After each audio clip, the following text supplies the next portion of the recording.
Hello, everyone, and welcome back to our class on the life of David. Today we are in lesson 12, looking at David and the Ark. We're going to be in 2 Samuel chapter 6 and 1 Chronicles chapter 18 through 20 as we look at the story of David wanting to bring the Ark to the capital of Jerusalem. See, that's how the chapter opens. David has secured his capital in Jerusalem, and he decides to transport the Ark to Jerusalem, to the capital, and it's a big deal. It's a grand ordeal. You see in chapter 6 verse 1, David again gathered all the chosen men of Israel, 30,000, and David arose and went with all the people who were with him to Baal Judah to bring up from there the Ark of God, which is called by the very name of the Lord of hosts, who is enthroned above the cherubim. So David's going to bring the Ark to Jerusalem. Well, the reason that this is a big deal is because the Ark was a big deal. Do you remember the Ark of the Covenant? It was a box made out of acacia wood covered inside and out of gold. It's a very beautiful box. And the top of it was called the mercy seat. So the lid of this box was this golden plate, and on top were these two cherubim. It's called the mercy seat. It's where the high priest would come and to seek the mercy, the atonement from God for the sins of the people. Well, the reason that this box was so important to God's people was that the Ark represented the presence of God among the people. And you saw the Ark, you see God. It's just who he was. And so as the high priest would go into the Holy of Holies, it's as if he was going to commune with God himself. And when God would come down, it's as if he would rest his very feet on that the mercy seat on top of the Ark. You might even think inside of the Ark, there were some special things housed inside of the Ark, which not just pointed back to important moments in Israel's history, but it pointed to special characteristics about God himself. There's the Ten Commandments, God's law, God's precepts. There's Aaron's rod. God had done some incredible things with that rod. It turned the Nile from water into blood. It was a rod that threw down and turned to a snake and then snatched up again and turned back into a rod. It was one that bloomed with the almonds as God was showing who his real leader was. And so the rod certainly was a representation of God's power. You see that rod, you think God can do anything. And then there was a jar of manna, the special bread from heaven that God had provided for his people. And so just a vivid reminder, a visual reminder that God provides. Even in impossible ways, God can provide. And so you see this Ark, and it represented the glory, the presence of God among the people. That's why it's important. It's also important because since it represented God, and God is holy, you need to treat God with reverence and respect because of who he is. The same goes for the Ark. There were some very specific regulations given about the Ark and how they were to treat it and how they were to care for it. Specifically to our story today, there were some regulations about how they were to move the Ark. And so in Numbers chapter 7, verses 5 through 9, it talks about how the Ark was not to be touched with human hands, but instead there were these golden rings on the outside of the Ark through which two poles could be inserted, and it was to be carried by the poles, carried, Numbers 3, 6 through 10, only by the Levites. So it was supposed to be carried by the poles, only carried by Levites, and then in Numbers 4 and verse 15, it says that if anyone touches the Ark itself, that person will die. Very specific details. Well, long before this event took place, the Ark of the Covenant had been taken by the Philistines, stolen by them, and they so just boastfully put it in their temple of their god Dagon. That did not go well for them. You can read that occasion. It's 1 Samuel chapter 5, verses 1 through 4, verses 7 through 8. They bring it in, and all sorts of horrible things start happening. The idol is broken. The people are sick and dying, and so they decide to bring it back to Israel. In fact, on the way, as they bring it back, there are some in the town of Beth Shemesh who decide to take a peek inside that Ark, and they die. They die because of it. And so there's been a lot of reminders through history that this is serious. This golden box is very serious because of what it represents. So the Philistines bring it back to Israel, and for all these years, it has been kept in the house of Abinadab in Kiriath Jearim. That's 1 Samuel chapter 7, verses 1 and 2. You want to catch that reference. Well, Kiriath Jearim is about 10 miles outside of Jerusalem. That's where David's going to transport the ark from. Well, David obviously is wanting to bring the ark to Jerusalem because of everything that it represents, because it is God's presence among the people. And just you imagine the amount of zeal and spiritual fervor he could instill in the hearts of the people as they see the capital of Israel is now the very place where God's ark, the presence of God, would be. So they decide to move the ark. Here's the problem. David makes a decision that he's going to move the ark, transport the ark, not with the poles. Nope, he's going to move it using a cart. Now break it down with me. Break down David's thinking. Why would he decide to use a cart with wheels, rather than doing what the Lord said and using the poles, moved by the Levites? Well, you might think, well, it's more rational. It's more practical. It's expedient to move the ark by cart. I mean, it's going to be faster. You might say you could be more safer. You could tie it down. See in a moment. You might also reason, well, God didn't say anything in his word about moving the ark by cart. I mean, it's such a small detail, moving the ark. Surely it doesn't matter. God wouldn't mind. We're doing something that's good. I think he's just going to be glad we're moving it to a proper place. And then maybe he reasoned, we're going to do it right. We're not using this old, used, stained, broken down cart. No, it's a new cart, a fresh cart, only the best for God. The problem is with all this kind of thinking, is that it just completely neglects what God has said on the matter. It puts convenience over obedience. It makes it seem like the little matters, the little details don't matter to God, and that's just not true. I mean, you'll notice what David says after the fact. He confesses after all this is done. In 1 Chronicles chapter 15, 12, and 13, he says, we did not seek him according to the ordinance. We did not seek God's will on the matter. That's the problem. That's the thinking. Act first, seek God's will after. No, that's a problem. Instead of stopping to see what God had said about it and making sure we're doing God's work in God's ways, he assumed that this plan was going to be pleasing to the Lord. Here's the point. Man's best is never a substitute for God's ways. It doesn't matter if it's a new cart. It doesn't matter if that ark had never tipped, had never fallen. God wants us to do his work in his ways, period. For something to be expedient, for something to really be expedient and practical, it must first be permitted. That's what expedient means. Expedient means convenient or practical and beneficial. It reminds us that there may be other ways of doing things. Maybe other ways of doing things that may seem better, may seem improved, may seem more excellent or beneficial. And yet, man's ways do not trump God's ways. He is king, and what he says goes. And so just because something may be helpful doesn't make it lawful, doesn't make it okay, doesn't make it permissible. It reminds us of the priority and position that God exists. He is king, he is God, he is creator, and what he says goes. But, before we start casting this harshly critical eye at David, I think sometimes we can fall so very, very easily into the same trap, the same line of thinking as David did. It all begins by acting without seeking God's will. Rather than pausing and opening up the word and say, has God said anything on this matter? Has God spoken? Is this in God's will? No, we're going to act first and seek permission second. That's just a poor way of thinking, a poor way of reasoning. This kind of thinking comes from presuming that because there's not a thou shalt not attached to something, attached to what it is I'm wanting to do, it must be okay. But that doesn't apply here.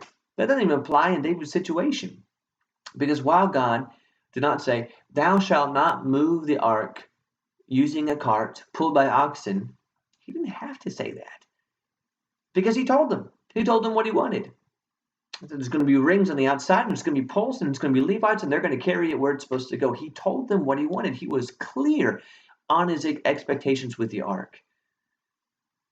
But this line of thinking comes by thinking that God's word is outdated. God's word is old and old-fashioned, and it needs to be improved upon. And so it just comes from the idea that expediency, that perhaps more beneficial ways and newer ways of doing something justifies the changes that we want to make to God's words. I mean, think, for instance, about Exodus 25 and 25, when God talked about building an altar, and he says, I don't want you to build an altar out of cut stones. No, I want you to use them just out of the natural stones. And so when you find stones to build the altar, don't cut them to make them look uniform. Well, we love uniform. That's how we build houses today. It's called bricks. It's uniform. They're all smooth, and they look nice when they're all cut, and they have the same shape and the same edging. Well, what would happen if we said, God, you just don't know it yet. I mean, I know that you say you want this out of natural stones, but just wait. It's going to look nicer. It's going to look cleaner. It's going to look more efficient, and you deserve the best. And so I know you said just natural stones, don't cut them, but you don't know what we've done today. Our times have changed. The look has changed. I think you're going to love it. Well, has God spoken on the matter? Does God not know all things? And if God has spoken, even if there's different ways, newer ways of doing things, does that change what God has said? Does it allow us the right to make changes to what God has said? It's got a problem, isn't it, when we start to treat God's laws like a buffet line. I'm going to pick and choose what I want to obey. David moved the ark, but he chose to ignore how and who was to move it. Can we do that too? I'm going to do some things. I'm going to follow some things, but maybe with the church, maybe how we worship, or maybe the Lord's Supper, maybe the way the church is organized. I'm just going to, those are just ring and poles details. Not really a big deal. Yeah. Where God has spoken, where the King has spoken, if we really are His servants, must listen and obey. So David is moving the ark. And he moves the ark, and along the way, sure enough, one of the oxen starts to slip. The ark starts to teeter and totter, and Uzzah reaches up to grab that ark to keep it from falling. And in touching the ark, he struck down dead. Yeah, at face value, we might look at this, and like David, we just might be thinking, what's the big deal here? I mean, Uzzah was trying to do something good. He reached up and grabbed it to keep it from falling. But you look at 2 Samuel chapter 6 and verse 7, and it tells us, the anger of the Lord burned against Uzzah, and God struck him there. Why? It's not just because he touched it. That's what he said. He was struck down because of his irreverence, and he died there by the ark of God. He was killed because of his irreverence. You know what irreverence is? Reverence is to fear the Lord. It is to take God seriously. That's what it means. Reverence is a fear and awe of the Lord. So in Uzzah acting irreverently toward the ark, what it means is he treated that holy, special Ark of the Covenant as ordinary. It's commonplace. He treated the ordinary as ordinary, the holiness of God. God had made it clear, you are not to touch this ark. And in doing so, Uzzah put circumstances over God's commandments. Here's the thing, back to the main point. The ark would not have been in danger had they simply done things God's ways and carried it with the poles. Now, it could be, I don't know, maybe just surmising here, but it could be that Uzzah had grown up with the ark, because Uzzah is the son of the man in whose house the ark was. So could it be that Uzzah had grown up around the ark and just had developed a sense of irreverence and casualness towards the ark? It's just the ark. It's just a piece of furniture, just a golden box.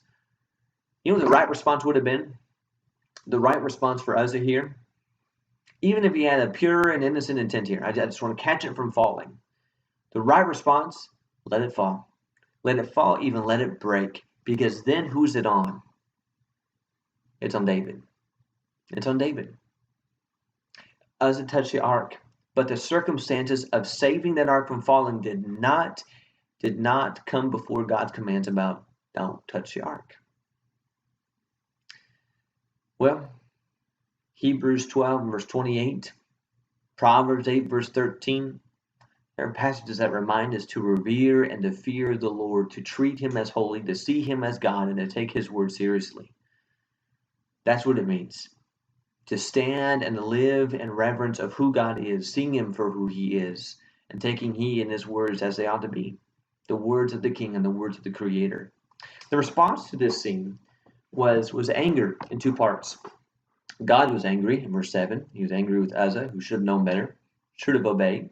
Let it go, let it fall. But in verse 8, David is angry. He's angry over God's decision to kill Uzzah. Because to David, it just doesn't seem right. It didn't seem right. But David didn't understand why. It's explained, though, in 1 Chronicles 15 and verse 13. They didn't obey God's commands on how to move the ark. It's a good reminder here that there may come times when we are upset with God with the way that things have been done and things have been handled, and yet we may not have all the information. We may not see the whole story. It may be our fault that the things are the way that they are. And like David, our anger is misguided and misplaced. So before I go casting a negative eye or an accusatory finger or an accusation at another person, or even just expressing outward anger just at God, I need to maybe slow down and realize I may not know the whole story here. I may not be seeing things completely as David did not see everything completely. Well, because of this, David is afraid. Verses 9 and 10. His anger turns to fear, and he refuses to move that ark to Jerusalem. For 3 months, it doesn't move. But after 3 months, and hearing how the ark had blessed the home of Obed-Edom, where it stays during that time, David just decides again to bring it back. But this time he brings it back the right way. 1 Chronicles 15, 14, and 15. And so along the way, what David does, in honor of God, every 6 paces, there would be a sacrifice. He would sacrifice an ox and a fatling. That's verse 13 here, 2 Samuel 6. Just highlighting and showing the very seriousness and reverence and admiration of God every 6 paces along the way. Now, it would take a long time, but David's not in a rush. Nor should we to glorify and honor God. Well, as they approach Jerusalem, David is wearing this linen ephod and a linen robe, and the typical garbs of the priest. And it's not that David was presuming himself to be a priest. He was just representing what God had said in Exodus 19 and verse 6, that the kingdom, the nation, was a nation of priests. And so David, escorting the ark back to Jerusalem, he's just expressing his complete and full support of God's work here. And so along the way, David starts to dance. In 2 Samuel 6:14 and 16 and 1 Chronicles 15:29. David was celebrating the ark's arrival in Jerusalem. And in jubilation, he began to leap into the air with just childlike expression and exhilaration. It was just an expression of his gratitude towards God. God's presence was finally again among the people. As one would say, forgiven and free, David could respond the way he did, no longer grieving in the shadow of Uzzah's death, but living in the obedience of God. That's good. It's a reminder that genuine joy flows out of a result of obedience, of living in obedience to God. Because when you know that your life, your actions are God pleasing, there's every reason to rejoice, to have a life full of joy and peace and celebration. And Paul was saying, rejoice again, always I say again, rejoice. You know that God is pleased with you, and life is good. Life is good when you're pleasing the Lord. I mean, heaven rejoices. Luke 15, when the lost returns, when the sinner returns, as there's more rejoicing in heaven over the one who returns than the 99 who stays, those who stay. Heaven rejoices. I think earth should rejoice as well. We should rejoice with pleasing the Lord, living a life that pleases God. Well, so David is coming, rejoicing before the Lord, but Michal, David's first wife, the daughter of Saul, when she sees the way that David is acting, she just, says verse 16, she despised him in her heart. Well, David, it says here, uncovered himself. Maybe that he uncovered himself in the sense that he removed the the image of his royalty, and he's celebrated like just like a common person, a common Israelite.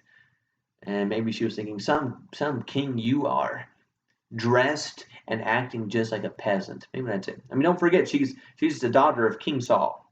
Right? She's a daughter of nobility and royalty. So maybe she's thinking she's not going to let David forget. Hey, you're a king. Act like it. Act like a king.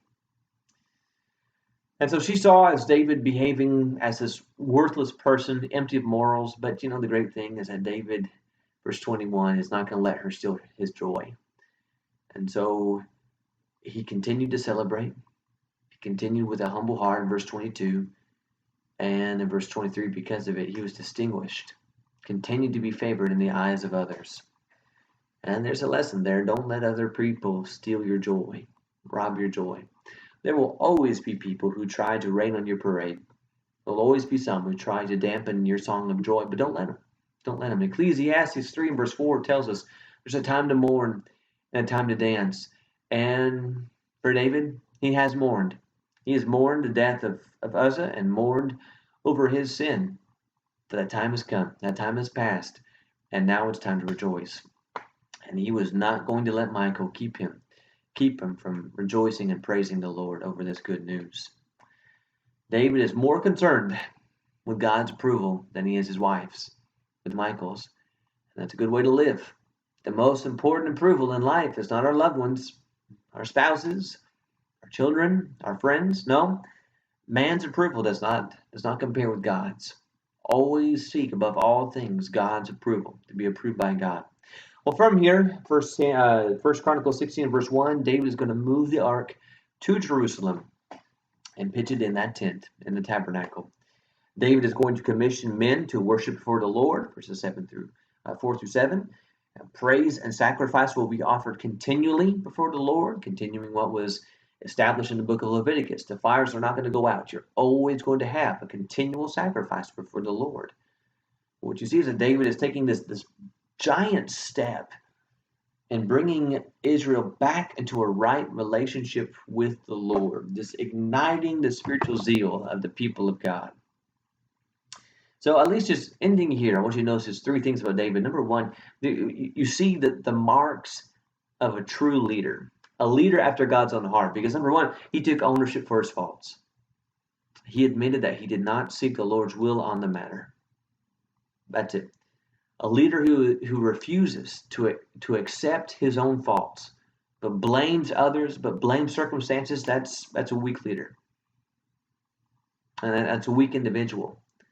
Be humble enough, be honest enough to admit when we have stumbled and when we have fallen. You also see that David did not allow defeat to keep him from future victory. No, I mean, he made a mistake. He made a huge mistake, and it cost the life of a person here. But he did not allow his sin to keep him from doing what was right in the future, and that can be us too.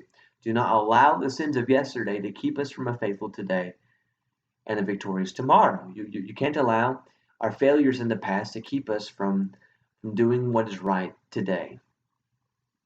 And so rise from our faults. Though we have fallen, rise again, and seek the right path. And you see from David is that he gave the victory and the praise where it belonged, and that is to the Lord. This was not about David. It wasn't about doing this political gesture to show how great of a king he was. This whole scene was to try and bring the glory of God back among the people, and to reignite that spiritual zeal in God's people. Give the glory where it belongs. The battle always belongs, and the victory always comes from the Lord. Thank you so much for studying with me today. I hope this study has been one that's been encouraging to you, and perhaps you've seen something new in our study here today. If you see something that you want to share with me, I'd love to hear from you. I hope you're doing great. I hope that you're continuing to thrive even under these difficult times. But keep trusting in the Lord. Keep walking with Him. I know God's going to see us through. Hope to see you again soon. Hope you'll tune in back with us. Until then, have a wonderful day, and God bless.